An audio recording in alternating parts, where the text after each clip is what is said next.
The Hoffman Leaders and Leadership in History Fellowship Program is a relatively new program in the history department. It is for history students who are interested in pursuing positions of leadership in one field or another, having used some of the skills that they've obtained in history. The Leaders in Leadership in History program has a few different components. One component is simply cohort building. We try to bring together these history majors and minors who are interested in questions of leadership, and it offers opportunities for students to meet one another who might not already be in classes together or clubs together. What I really loved about this cohort was that there were tons of students from different backgrounds. And surprisingly, even though a lot of us had different concentrations or different things that we were going to be working on for a thesis, we were able to find similarities in all of those differences. The diversity of just the cohort was also very valuable to have because people come from different backgrounds and they have different input into just things that we were discussing. The second component has to do with meeting individuals who have achieved positions of leadership and who themselves studied history as a major or minor as undergraduates. So last year we met with individuals who had been execs in Fortune 500 companies. We met somebody who was an immigration lawyer. We met somebody who helped to create an organization that encourages people to run for office. So that's the second component.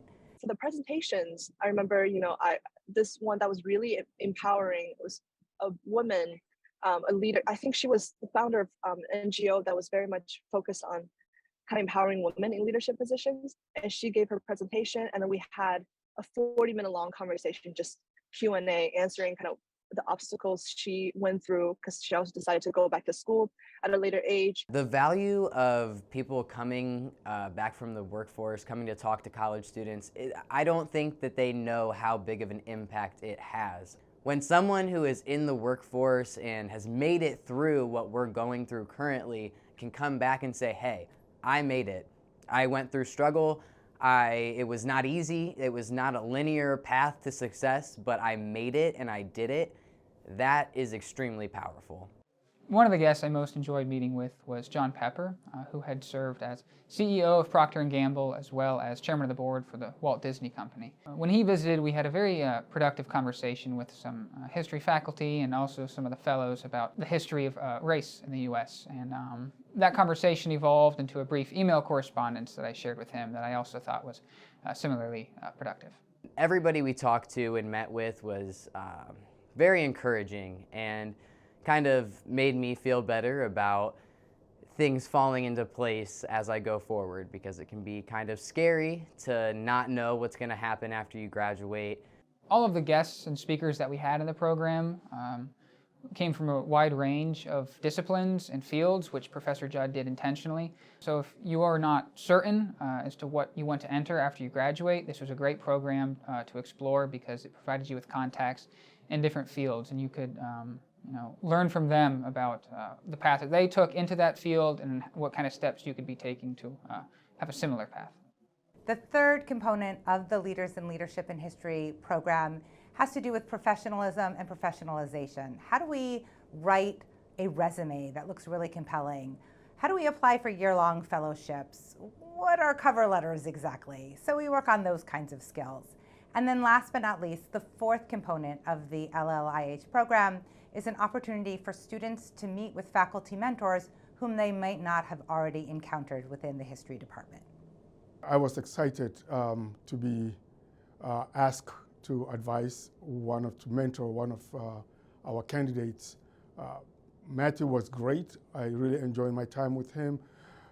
Initially, I envisioned my role to be sharing my own experiences as a leader when I was in college and in my community. So Matthew and I talked about some of this. But for the most part, my role centered on really preparing Matthew for grad school, for subsequent studies after his graduation. Matt had extensive knowledge of leadership, had some excellent skills. So I sort of shifted a little bit to include helping to boost his skills both in academic and indeed in leadership. When I joined the program, part of the reason why I joined it was because I wanted a little bit of direction to figure out where I was going and what I was going to do. And the program actually links you with a mentor, and you get to meet with them a couple different times. And it's really helpful because they can kind of help you decide, is grad school right for me? Do I want to go to a master's program after this? Do I need to take a break after this? And they also can help you find good internships and just good connections with people. Faculty mentors and their mentees meet once or twice a semester. I share with all of them some sort of best practices in terms of mentorship. As potential leaders, one of the things that our students think about is, what does it mean to be a good mentor? How do we mentor others? And what does it mean to be a good mentee? And that too is part of the faculty mentorship component. My faculty mentor was Dr. Paula Baker. I met with her on multiple occasions throughout the academic year. The way the mentorship program worked was that the student and the mentor were somewhat free to decide the goals of the mentorship themselves. So my goals was professional development, developing a plan for finding employment after graduation, as well as finding employment in my final semester at Ohio State. And she actually directed my attention toward an internship program at the Ohio House. And then upon graduation, I ended up receiving a full-time position there. So that was a position that was, I guess, put into place through a chain of events by the mentorship program. Additionally, throughout the summer, she worked with me to develop my personal statement and different essays for my law school applications, and she was very helpful with that. Dr. Dragostanova and I met a few times. First time we met, we talked about her research because I had a lot of interest in kind of understanding how her as a historian could play a part in studying migration, which was relevant to the thesis I was doing at the time, and just kind of the economic patterns she was analyzing, and joining kind of many disciplines to writing her newest book. Having a personal connection and building that personal connection with a faculty member to explore the academic interests that we have probably would be hands down just the best experience you could get.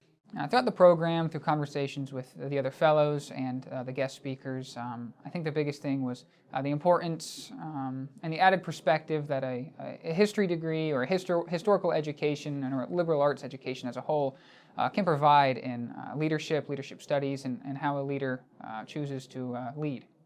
The Hoffman Leaders and Leadership program, to me, it was a very open kind of guided cohort experience where I was able to kind of explore my interests with faculty members and also suggest programs that I was really interested in terms of careers and also academic interests. And I felt really well supported by especially Dr. Jad.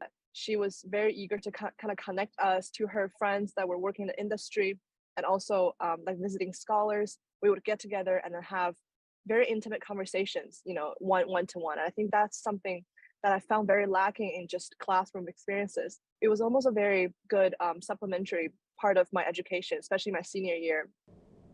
One of the key advantages of participating in the Leaders in Leadership in History program is that students and faculty have the opportunity to think really creatively, widely, and broadly about how to translate the skills that we gain in our history courses into a diverse, wide array of fields outside of academia. And that translates into a number of sort of successful next steps for our students. During my last year of undergrad, I spent a lot of time thinking about what it means to learn and what it means to get an education. And I thought of learning more as a process of collecting tools for our own toolbox to problem solving. And the Hoffman Leaders and Leadership program became part of the tools that I collected for my toolbox. It encouraged me to think about what community means and also what it means to have open conversations with people, to learn from people that we find inspirational, and to have an exchange with them, to ask them questions, and to really learn from these people's experiences. After spending some months on this program, I think it's a fabulous program. I personally would like to thank the donors for this, and to have this program which helps our students to identify their natural leadership skills and what they need before they graduate so that they would have an advantage either in the job market or going to grad school. So I would like to thank the donors, but I would also like to thank the organizers within the department. It's a fabulous program. I wish I had this type of training when I was in college, when I was a student leader in college. I would really have benefited from something like this, and I think our students will be very happy and grateful.